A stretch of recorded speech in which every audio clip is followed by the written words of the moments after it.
Isa sa pinakamalamig na lugar sa Pilipinas at dito rin na-record ang pinakamababang temperatura na negative 1 degrees Celsius. Wow!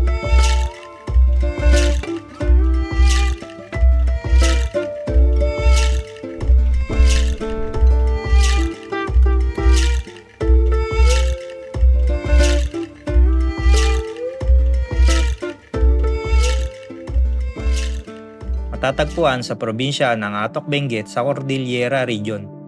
May taas ito na 7,900 feet above sea level. Mula sa lugar namin dito sa Bayang Mapang-Aliw, Liliw, Laguna ay magmumotor tayo ng mahigit 3 oras papunta sa QC kung walang traffic.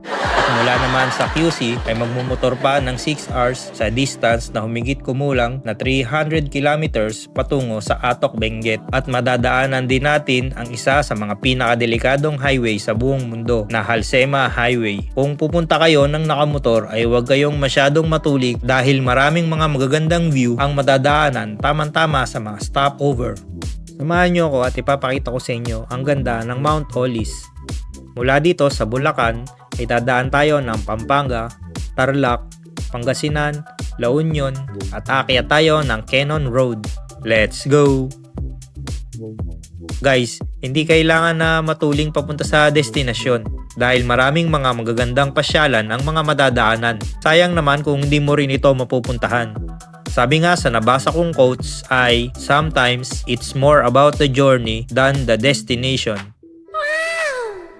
So guys, konting trivia nga pala. Alam nyo ba na kilala rin ito sa tawag na Rosario Baguio Road? Ang dating pangalan ng Cannon Road ay Benguet Road. Pinalitan lang ito at ipinangalan sa builder na si Colonel Lyman Walter Cannon ng US Army Corps Engineers. At ginawa ito noong 1903 at natapos noong January 21, 1905 na may haba na 33.53 kilometers. Kung dadaan kayo rito ay i-check nyo muna ang mga gulong at brakes dahil matarik at pasigsag ang daan dito at madulas lalo na sa tag-ulan.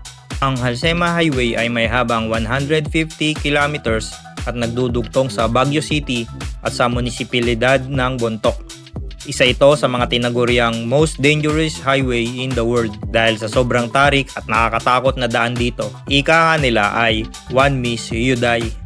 Ang Halsema High Road Point ay dating highest point in the Philippines highway system pero ito ay mas nataasan na ngayon ng highway sa Tinok, Ifugao.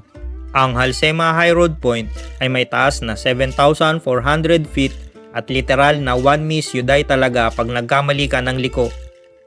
Ang Mount Olis Viewpoint ay matatagpuan sa Atok Benguet at dito naitala ang pinakamalamig na temperatura noong February 15, 2017 na umabot daw ng negative 1 degrees Celsius.